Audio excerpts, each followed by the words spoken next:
Good afternoon. You're very welcome to the program. You're listening to SIRAJ ZAIDI until 4 o'clock, and I hope you'll stay with me. And do I have a guest? Yes, indeed. I mentioned to you last time, I think, that guests are becoming a regular feature of our program these days. And why not? Because so much of our community is expanding and doing fantastic work and all the rest of it. And that should reflect in our approach of living and working in Dublin and in Ireland in general. So without further ado, I do have lined up the usual things. Charmaine is here with the news. What's going on in India? A week in India. And let's hear what Charmaine has got to say about news in India. Good afternoon, I'm Charmaine Colvin and you are listening to Apna Radio 93.9 Dublin South FM. On India this week, India's federal police have filed charges in the case of a 33-year-old model and actor who was found dead in her matrimonial home in May, just 5 months after her wedding. Twisha Sharma's death on the 12th of May in Bhopal city sparked a huge media frenzy, with the case making headlines every day amid rival claims of murder and suicide.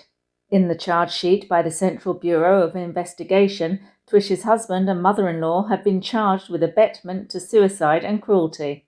Her husband, Samat Singh, a lawyer, and mother-in-law, Giribala Singh, a retired judge, have denied the allegations against them. Twisha's death has generated an extraordinary interest in India because in public perception, members of India's powerful judiciary are meant to lead by example. Twisha's parents and siblings allege that she was tortured by Singh and his mother over dowry demands and that she was murdered. Giribala called the accusations baseless and alleged that Twisha had mental health issues and that she killed herself. Samat initially could not be located but later surrendered to police. Giribala was arrested a few days later, and the mother and son remain in jail. Due to continuous mental cruelty at the hands of both the accused, Twisha's husband and mother-in-law, she was left with no option but to end her life, the CBI said in the 600-page charge sheet submitted in the court last week.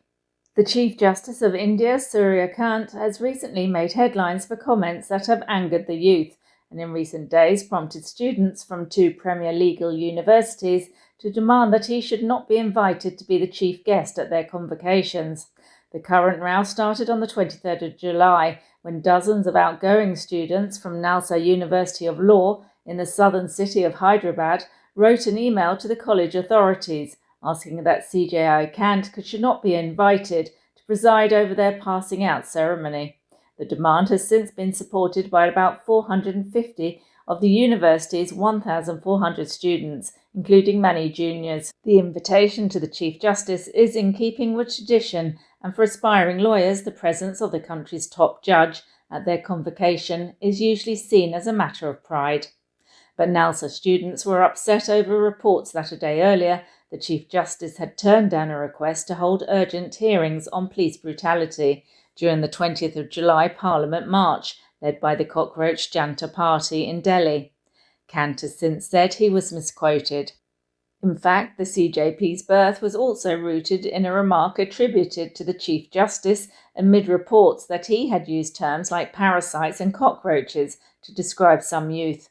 Kant had said he was misquoted then too. Students and alumni from a second premier law university, National Law School of India University in Bengaluru, have also issued an open letter saying that they stand in solidarity with Nalsa in their request to reconsider the choice of the chief guest, and added that for the same reasons they do not want the Chief Justice to be invited for their convocation either. An activist in India's eastern Jharkhand state has ended a 16-day hunger strike after the government agreed to protesters' demands to cancel a controversial recruitment exam. However, the protesters say they will not call off demonstrations until India's premier investigative agency begins probing alleged malpractices in other recruitment exams. Devendra Nath Mathur ended his fast in the presence of state ministers at a hospital in capital Ranchi, where he was admitted last week after his health deteriorated. He was one of the faces of the protests, which began on the 25th of July, after job seekers and students alleged irregularities in government recruitment exams and demanded reforms. Government jobs are highly sought after in India as they offer stability and security. Millions of people write these exams every year across states and nationally, often attending coaching classes until they reach the mandated age limit. But several exams have landed in controversies due to allegations of question papers being leaked and candidates using unfair means. Even for many who qualify, the uncertainty doesn't end, as the recruitment process can drag on for years. The protests came on the heels of a larger protest in Indian capital Delhi, which culminated in the resignation of the federal education minister and hence put more pressure on Chief Minister Hemant Soren's government. The state government agreed to cancel the preliminary exam days ago and announced an investigation by the state's Criminal Investigation Department, which has arrested several people, including the chief of the Jharkhand Public Service Commission. But protesters have held out for the cancellation of the Jharkhand Staff Selection Commission combined graduate level examination and also demanded an investigation by the Central Bureau of Investigation. On Monday night, Soren announced that this exam would also be scrapped. Oil refiners in India and the US are reaping a bonanza as wars in Iran and Ukraine have disrupted global fuel supplies, driven up prices and left importers scrambling for barrels at the height of summer driving season in the Northern Hemisphere. Unhindered by attacks or shipping blockades, refineries in India and the US have ramped up exports to nations that previously relied on purchases from the Middle East and Russia. As long as wars disrupt these supplies, Indian and US refiners should keep pocketing billions of dollars from higher exports, analysts and traders said. India will continue to act as Asia's swing supplier when regional markets tighten, said Lin Yi, a vice president at consultancy Rystad Energy. Consistently high utilization at export-focused refineries such as Reliance and Nayara have enabled India to respond to tightening regional balances, Ye added. And finally, a video posted by a Tamil film star showing him cuddling an endangered gibbon has triggered an investigation by Indian wildlife officials over how he came into contact with the animal. Vikram, an award-winning actor from the southern state of Tamil Nadu, was seen hugging and playing with a Lar gibbon in a now-deleted video posted on Instagram on Monday.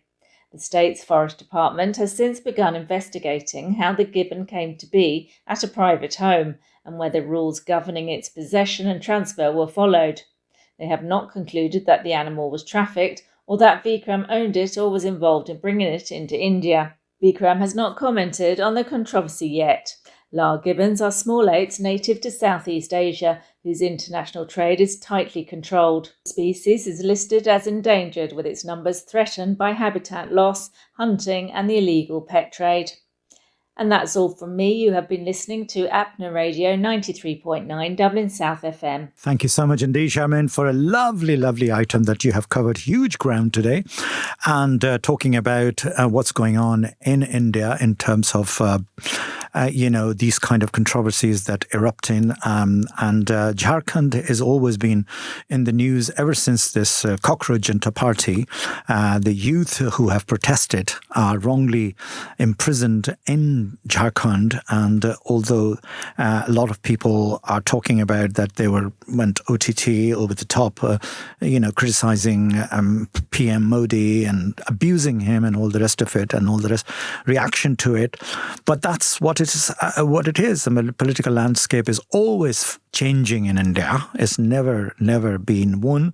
But since the 14 years of this BJP government is there, there's something palpitating underneath this political party, and therefore finally the debacle was the word which I would use for leaking the NEET exams and all the rest of it, and that has created the movement, and that movement is now catching up. In fact, would you believe that on 15th of August here in Dublin, a thing was brought to my attention outside the Indian embassy where we were having a national day, National Independence Day, which happened just a few days ago on 15th of August, a few youth students were actually shouting, and they were representing so-called the Cockroach Janata Party, the CJP, which is not a political party. It's just a fictitious name, a brainchild of a young American Indian who returned back from Boston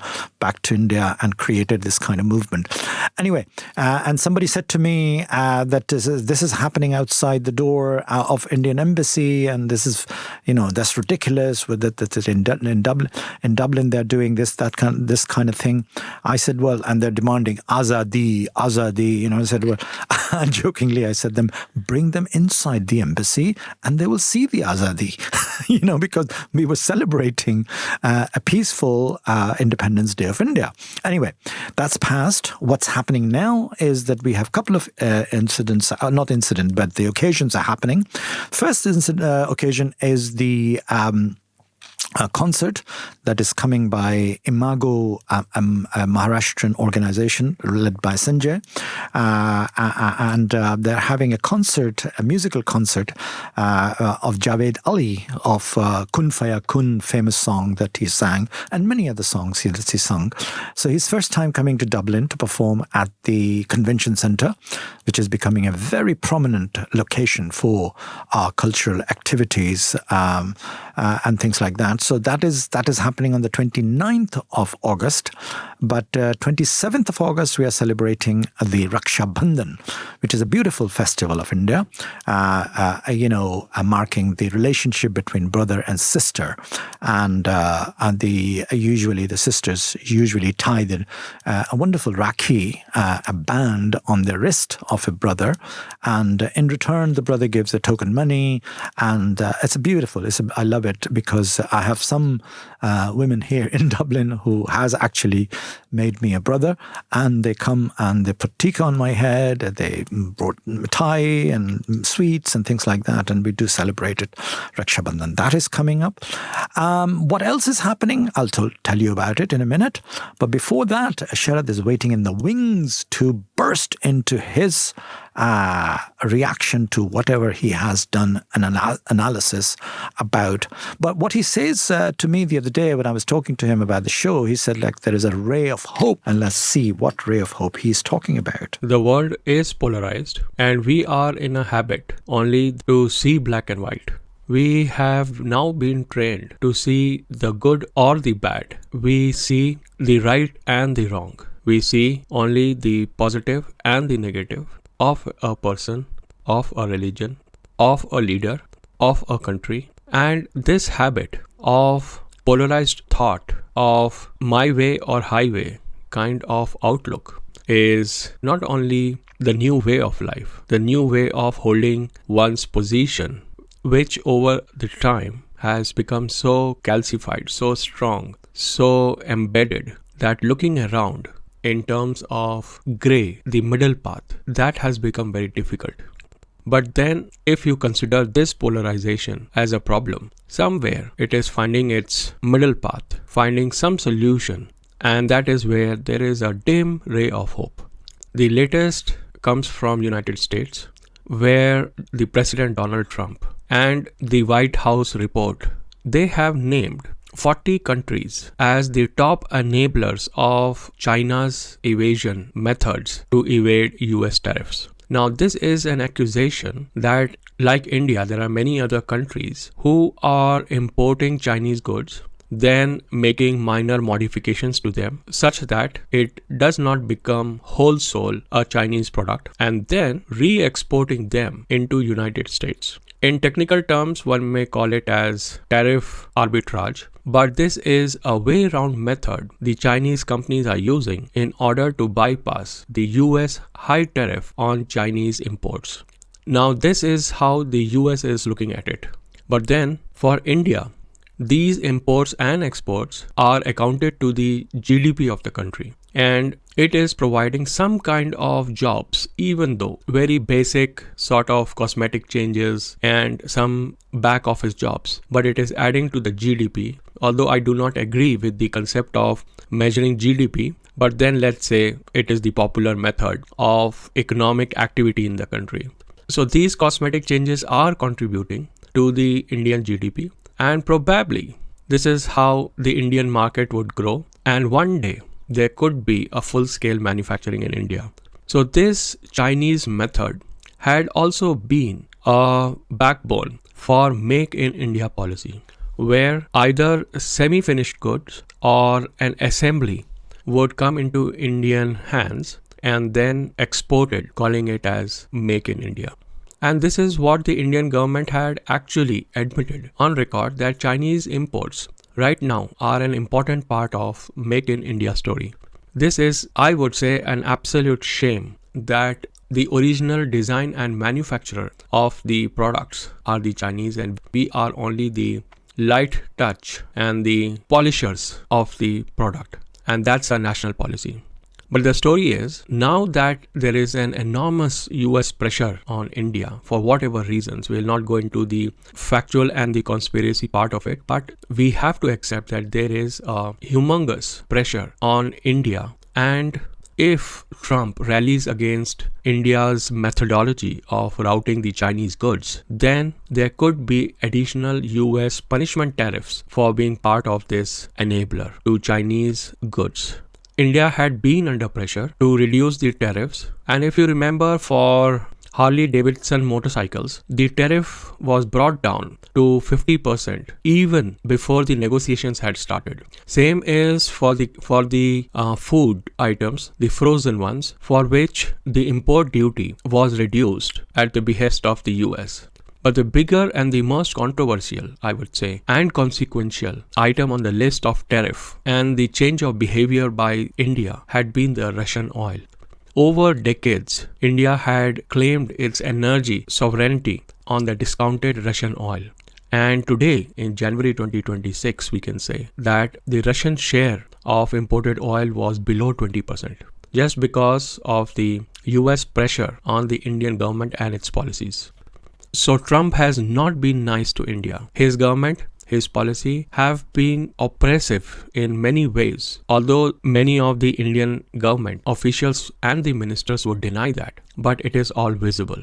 And when I say Trump has not been nice to India, I would also remind you that Trump had threatened India with strict actions after the controversy of HCQ, the chloroquine tablets to treat the COVID patients. And this was just weeks after the Namaste Trump rally in Ahmedabad. And this attitude of the Trump government continues not only with India, but also we have observed him threatening Oman with strikes, with military strikes, even though Oman had been holding a mediation between Tehran and Washington before the actual war had started. So with all that sort of enmity, sort of betrayal, we see that Trump had praised the Indian election system. He had cited India's election system as the model that US and its voters should sort of copy. And his argument was about bringing election security and the identification requirements to make elections secure in America. So he is trying to pass a Save America Act, wherein the voters would require a proof of citizenship to cast their vote, to register for federal elections. And that he wants in the act, that there should be a photo identification in order to conduct an election. For those of you, here are some numbers, that India has about 1 billion registered voters, and that in the last general election of 2024, 646 million, 64.6 crore voters had cast their ballot in order to choose the government. So while we are seeing Trump, a US government, which is putting enormous pressure, the other side, it is trying to appreciate what good system India has. But this comes with the rider, that not all is well with the Indian election system. But that I would categorize as a operational thing rather than a conceptual thing. Conceptually, the Indian election system is one of the most robust system, which is holding on to the strength of the democracy from falling apart, and that the scale, the election system in India is pervasive into 1 billion people. This is remarkable. The other story I would like to pick up, where the sympathy and the appreciation, or let's say the soft-heartedness of the authorities, those in power, that's visible last week. We all know that the Cockroach Janata Party was formed because of a misquoted comment of Chief Justice of India, Suryakant. And because of that, there was a largely peaceful protest at Jantar Mantar, which subsequently, because of the Delhi police approach to handle the protest and the violent, brutal method it used, got into a complication of few thousand police complaints called FIR against the students. Now the Supreme Court on Tuesday agreed to use its exceptional power under Article 142 of the Indian Constitution to remove the first information report, the police complaints against students who participated in the protest at Jantar Mantar. Now the contest was that about 3,000 people were there at the protest who had serious criminal background, and they were history sheeters, and there were people who were accused of murder, rape and child sexual abuse. But then the same court admitted that these police complaints have to be seen in isolation from the criminal background of the participants, because they were there for the purpose of the students. The same Chief Justice of India who actually ignited the Cockroach Janata Party and the protest against the government, the same Chief Justice invoked Article 19, the right to speech and dissent, for those students and people who had criminal record. So in a way, not only there is an appreciation for the students who were there to seek their demands, the Chief Justice of India also showed his uprightness in holding firm the Article 19 and the Article 142 to support the students of India. We have also seen last week the Prime Minister of India, Narendra Modi, whose plank to rise to power had been anti-Nehru. He had to mention in appreciation Pandit Jawaharlal Nehru from the ramparts of the Red Fort. So the world is not clearly black and white. There is a ray of hope if the authorities, if the leaders do not just hold to their pole position and follow a line in order to pass a judgment, in order to pass an opinion, follow a policy.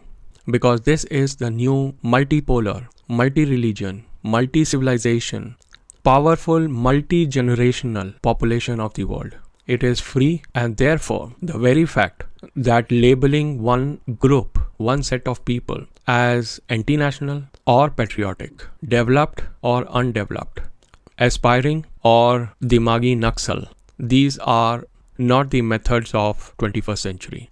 Dissent in diplomacy is allowed today. Dissent in a democracy is much more freer today. Opinion of the poor, the working class, is much more louder and much more prevalent than it was in the 18th century. And the influence of the wider population, whatsoever their demands are, howsoever different it looks to those in power, it is much more stronger. It is much more influential in today's world of 21st century. It is a freer world. With those thoughts and the ray of hope for an equitable world, for a more just world, where the idea of justice will prevail, I leave you until next week. Stay safe, stay informed, and dutifully ask questions. Bye for now. Dublin South FM. You wouldn't buy a car without knowing its history. So why would you buy a story without knowing who's telling it? Come here and I tell you. It's not always easy to verify what you see, read or hear. But now there's help.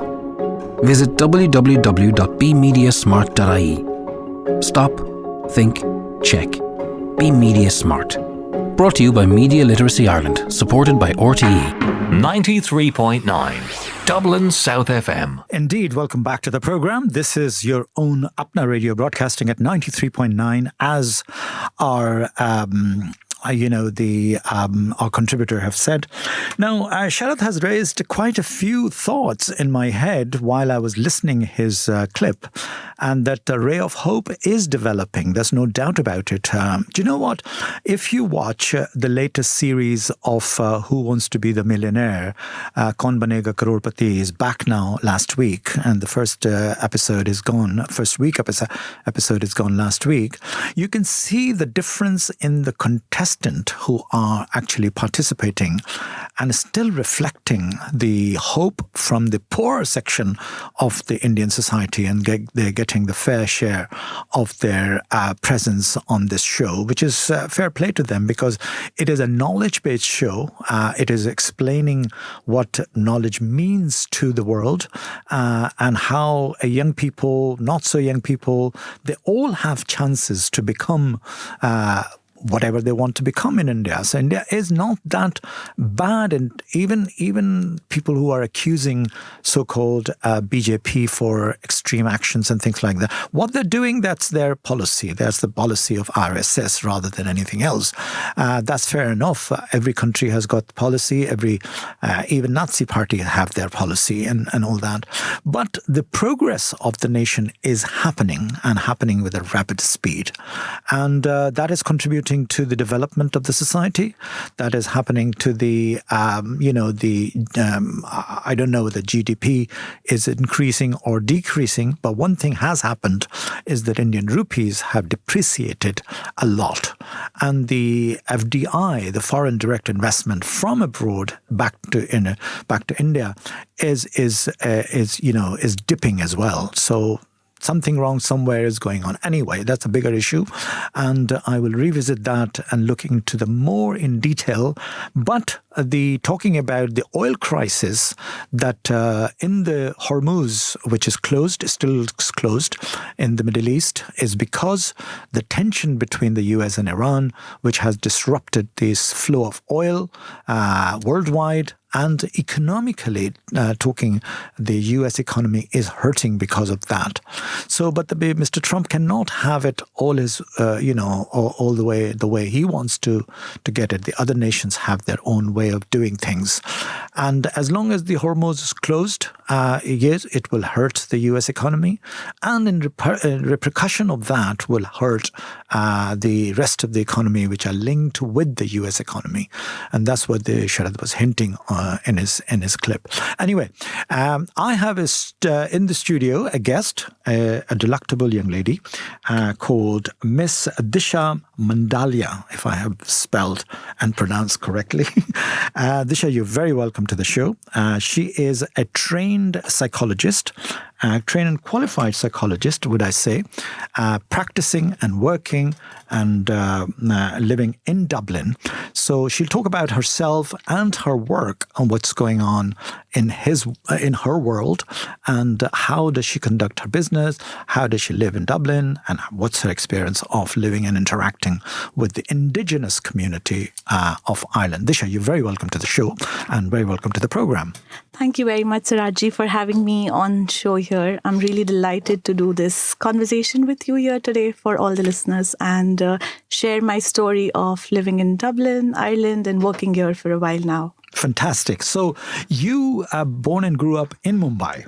Yeah, that's right. A fantastic city, a city that never sleeps, they said, like New York. A bustling city of how many millions? 4 or 5 million people? Oh, I think way more now. Way more. Well, it says that 2 million people commute between in and out of in Mumbai every day. Yeah, the labor. Absolutely right. And it's interesting to see. I've been in and out of Mumbai many times since the last few years. And I love the city's pace and the energy, because obviously I belong to the film industry, and I have lots of friends and colleagues who are pretty much active in this. But tell me about your experience of growing up in Mumbai. So having lived in Mumbai, I think one thing that we learned very early on is to adapt to a lot of situations, because as you said, Mumbai never sleeps. Mumbai is always going, even if there are problems, there are issues, next morning, everything is just back to normal. So I think bouncing back, adapting has been a way of life in Mumbai. And though a lot of people, I think, living in Mumbai would dream of becoming an actor or living the film life, I had very different dreams while growing up. And that's probably why I'm a psychologist today. How you become, that's exactly was my next question. Did you choose to become a psychologist, and how is it landed on your lap? I think it's an interesting story. So just when I was in my high school or junior college, as they say in Mumbai, I was just 16 when I had to select the modules or subjects for my course. And I remember my mom was helping me select the subjects, and she said, "Oh, look, you can choose psychology as one of your modules." And at the time, I didn't even know what it means. I couldn't even spell it right. And with P. yeah, with the P, exactly. Yeah. So she said, "Look, you're a very empathetic girl. You understand people. Maybe you will like understanding people's behaviors, and just read about it more and see if you want to pursue it." And I guess then there was no looking back, because I studied it for 2 years, fell in love with the subject, and then I went on doing my undergraduation in psychology, followed by masters, various certifications, and it just grew. Fantastic. And was she qualified as well? I mean, what your mom is qualified to? So my mom is a homemaker, though she has her degree in accounts and commerce, but she's a homemaker. And your dad, what does he do? So he has his own business back in Mumbai, and Fantastic. So when did you decide for me to go abroad and study or work, and how you end up in Dublin? So I was 20 when I moved abroad for the first time. I went to the United Kingdom for the first time, lived in Cardiff for a while and studied, worked, gained some experience, after which I went back to Mumbai for a few years and practiced in different settings as a psychologist. So I worked in a hospital for a bit, and then I was working in a school as a school counselor, working as a special needs assistant. So I gained a lot of experience in applying psychology in various settings. And after that, I decided to come to Ireland, where I pursued my master's in organizational psychology. So that's how I became a business psychologist or organizational psychologist, because I was very curious to know how psychology can be applied in organizations, whether they are small, medium-sized, or even multinationals, because psychology honestly is a day-to-day part of our life, and it's almost applied everywhere. It's fascinating. Psychology has always been, I'm attracted to the fact that, you're playing with the, with the brain and the way a human brain interact with the life and with the situation you find yourself and can get out or sometimes get bogged down into it.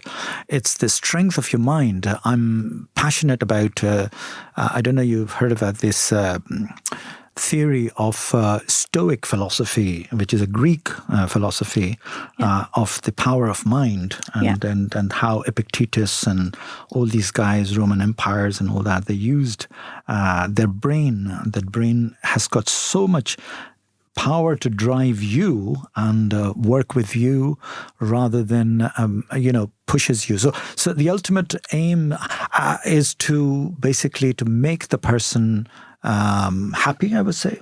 Absolutely. I guess that's the goal in life. If someone asked me that, what are you aiming for? It could be different goals. It could be education, career, family, relationships. But I think the ultimate goal would be living a happy and a qualitative life where you feel content with yourself, with your own decisions, and you just feel the calm and peace that one needs to feel in life. That's a Stoic philosophy. Exactly. That's what it is, that you are in control, you are in calm, you're peace, and you enjoy more when you are in control over it rather than somebody else is controlling you. How do you find the people in Ireland reacting to, and your experience of dealing with the people? What are the issues you've come across? So there are a lot of issues, and I think certain issues are very universal in nature. So talking about people, so I believe that everyone goes through the similar kind of journey when it comes to not being able to choose a career, not able to decide what's next in life, or sometimes feeling stuck. And these feelings are pretty normal and common. I would say not normal, but common for a lot of people across countries. And in Ireland, what I've seen is that people have this similar challenges when it comes to work, especially because I've worked with a lot of corporates here. So it could be performance management, it could be work-life balance, or burnout, or not able to ask for help. So sometimes it's your personality as well that depends on your personality, what challenges you face. So these are some of the common challenges I have seen that people struggle with. A lot of times it could be lack of self-worth or self-love. So it could be personal, it could be professional. There are a range of issues that I have seen and dealt with. Mm-hmm. One thing when people do talk about these things is the power of positive thinking and positivity in your life rather than negativity, and the negative thinking which pushes you down, that I'm not good enough, I can't succeed, I'm a failure. All of that pushes you down. And sometimes the criticism comes from even from your parents or from family or those people. How do you, a psychologist, would recommend to fight that negativity? In a cultural way as well, because in Indian culture, the negative culture, I think my personal experience is pretty dominant. Yes, that's right. I think that's a very fair observation that you have. And a lot of people very silently struggle with these issues without knowing that these are the underlying problems. So a lot of times you might feel like, why is my performance not good at work? Or why am I not able to make friendships? Or why am I not able to sustain relationships or marriage? But the underlying core issues could exactly be what you pointed out, that sometimes you feel you're not enough, you're not worthy, and that kind of, there is lack of awareness. So how I feel you need to deal with it even before thinking positively about yourself, because for a lot of people it could be quite difficult to change the mindset overnight. But I think it starts with acceptance and awareness of where you are at the moment. And I guess that made me start my own business, which is also called That's Okay. So wonderful. That's what I'm going to talk about here. Tell me about your business. How do you conduct yourself in business? So I always had this dream of building a business which is truly available for every person at whatever stage they are at in their life. So I came up with this name because I truly believe that's my value or motto for running this company, that's okay. So your limited company is okay.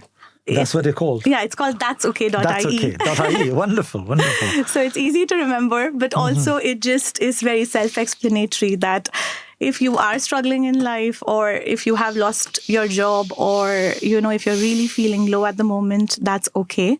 We can start from where you are. You don't have to have it all figured out to be successful in life or to feel happy in life. It all starts with where you are currently. So, the other thing which I also observe regularly, being in this show business, so-called show business, which people say there's no business like show business, people constantly comparing themselves with the most successful person or the most successful icon in their head, or saying that, look at them, they're doing this, that, why am I not doing that? How can I reach there? Is it a good thing or a bad thing? Comparing yourself with somebody else?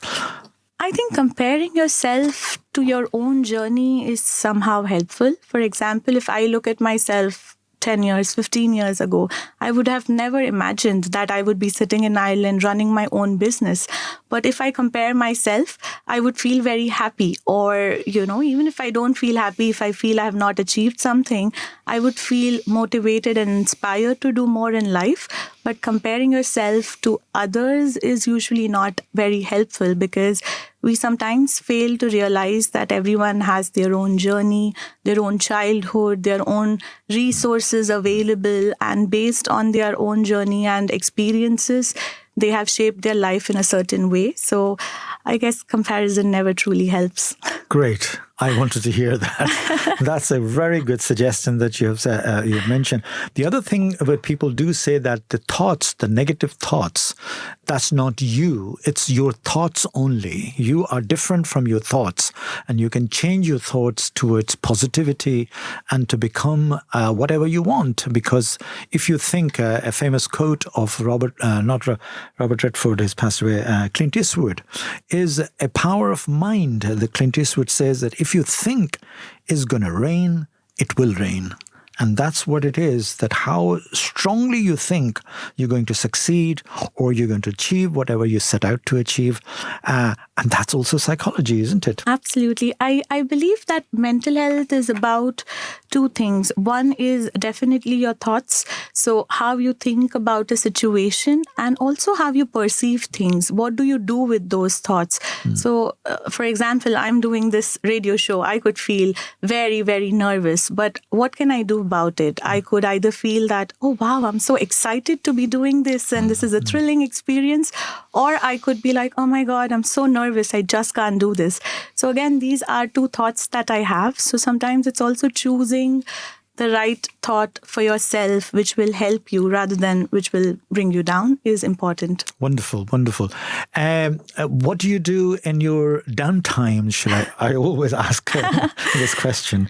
Do you overwork or your mind? How do you relax? What do you do for the... So I really love traveling. So I travel quite a bit. I am a solo backpacker. So I travel across Europe or even within Ireland. I do a lot of trips.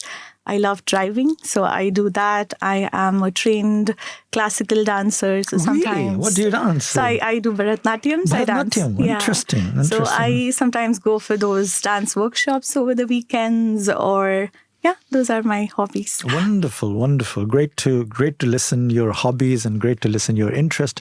These are the things that actually keeps the person relaxed, I would say. Absolutely. Yeah. Your hobbies. Film industry. You grew up in Mumbai, and I can't avoid asking you, what was your influence of what do you think of the Indian film industry, by the way? Okay. So I think Bollywood industry especially... sorry to interrupt you, which iconic actor, Mr. Bachchan, says that we should not call it Bollywood. Yeah. We should call it a Bharatiya or Indian film industry. Because Bollywood is a second-rate Hollywood. Right. That's where the term comes from. Okay. Bombay's Hollywood. That's the first time somebody coined this term, which was very catchy and catched up with the young people quite quickly. Bollywood. But he hates it. He said we should not call ourselves Bollywood. That is a second rate of Hollywood. Yeah. But as you in flow, you mentioned the word.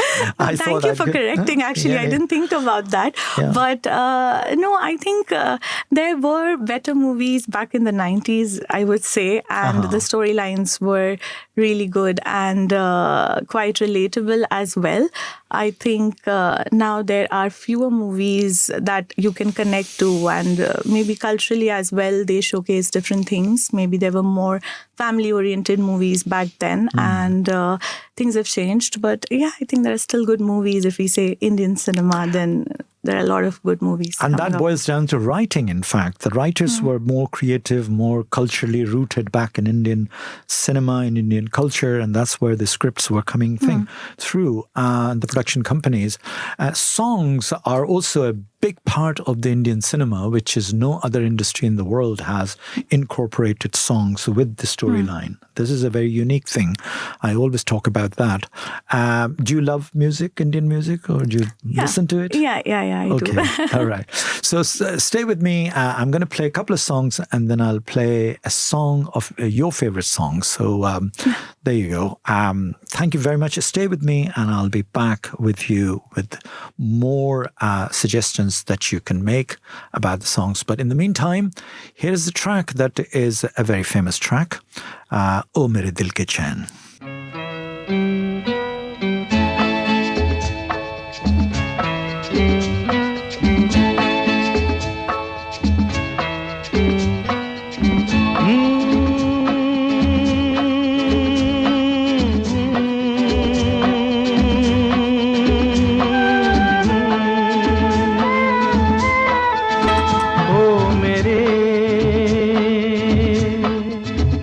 दिल के चैन, ओ मेरे दिल के चैन, चैन आए मेरे दिल को दुआ कीजिए, ओ मेरे दिल के चैन, चैन आए मेरे दिल को दुआ कीजिए।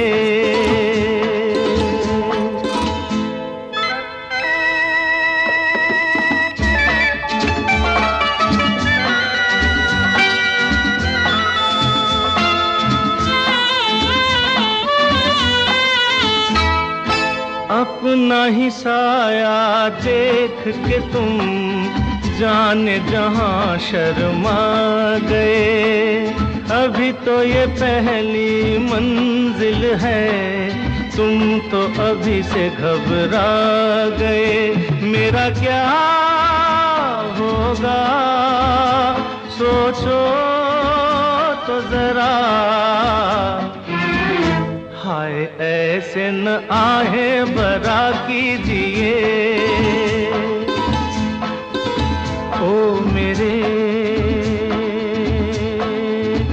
दिल के चैन, चैन आए मेरे दिल को दुआ कीजिए।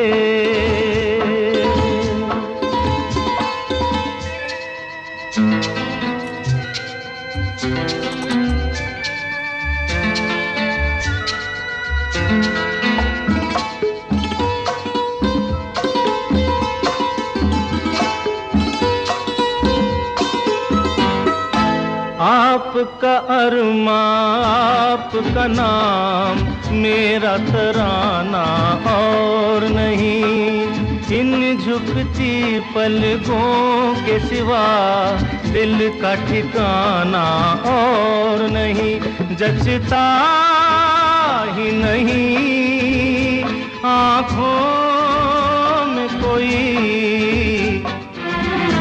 दिल तुमको ही चाहे तो क्या कीजिए, ओ मेरे दिल के चैन, चैन आए मेरे दिल को दुआ कीजिए।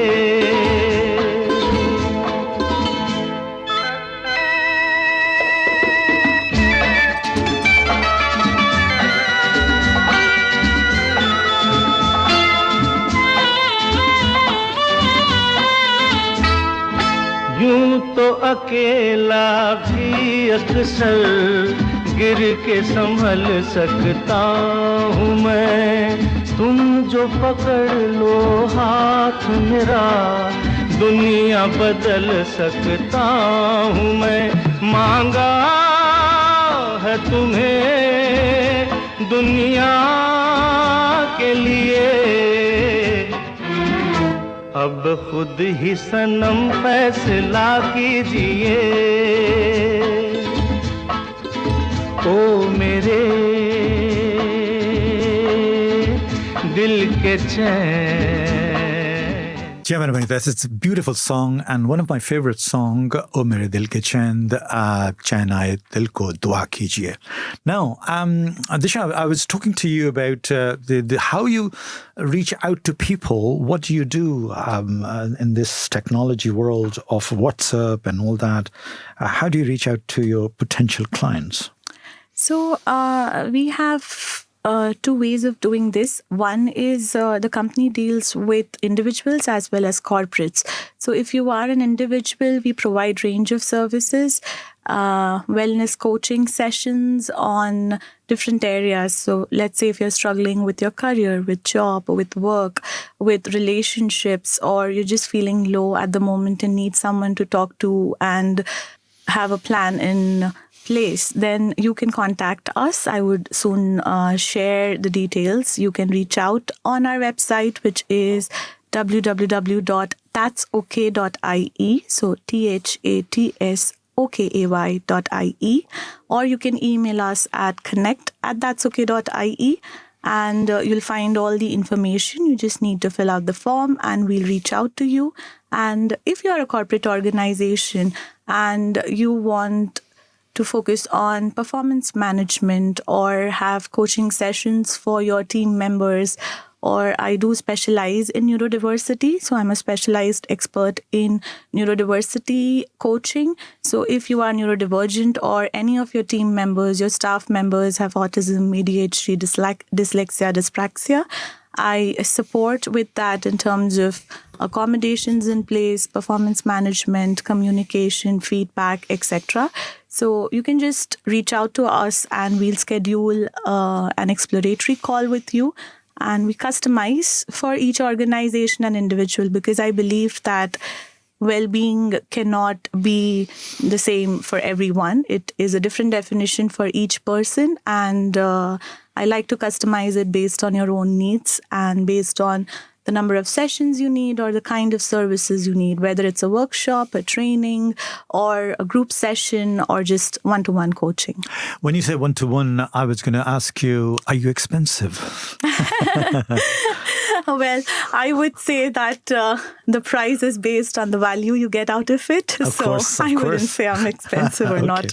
But you're qualified and experienced. That's your positive and the plus point about it. And that's what it is all about. Thank you very much indeed, Disha, for coming into the studio and talking about it. And I won't let you go without you suggesting the listeners your favorite song. Oh, perfect. Thank you very much. You could, play Jeena Yahan Marna Yahan. Maybe Jeena that's Yahan just Marna about Yahan. life. Okay, it's all about life, and it's a beautiful film called, Raj Kapoor film Mera Naam Joker. So sit back, relax, and enjoy this particular song, which is a favorite song of our guest today, Disha Mandalia. Miss Mandalia, thank you very much indeed. Thank you for having me here. Thank you. Enjoy the show.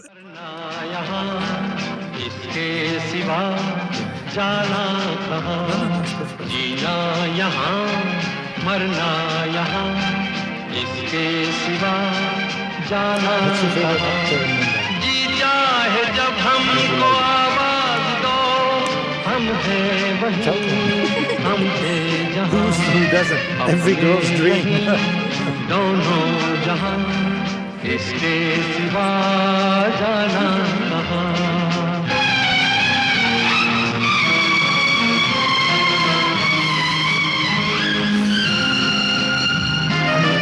Some good actors, no doubt about it.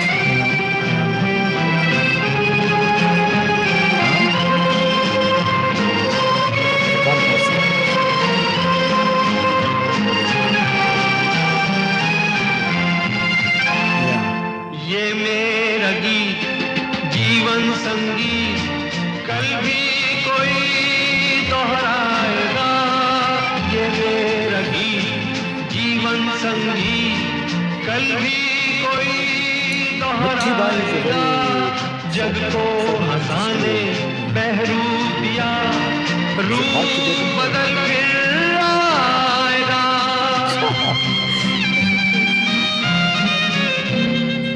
स्वर्ग यहीं नर्क यहाँ इसके सिवा जाना कहाँ जी चाहे जब हमको आवाज दो हम हैं वहीं हम थे जहाँ अपने यहीं दोनों जहाँ इसके सिवा जाना कहाँ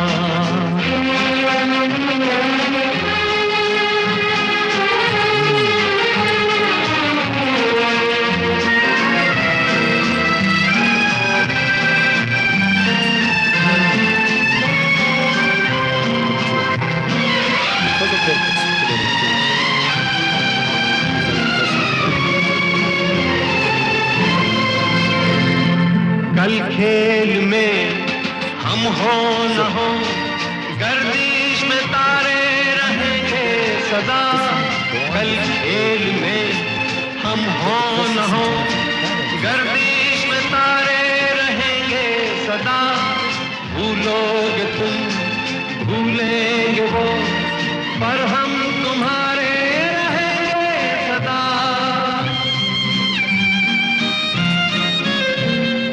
रहेंगे यहीं अपने निशान इसके सिवा जाना कहाँ जी चाहे जब हमको आवाज दो हम हैं वहीं हमसे जहाँ अपने यहीं दोनों जहाँ इसके सिवा जाना कहाँ जीना यहाँ मरना यहाँ इसके सिवा जाना कहाँ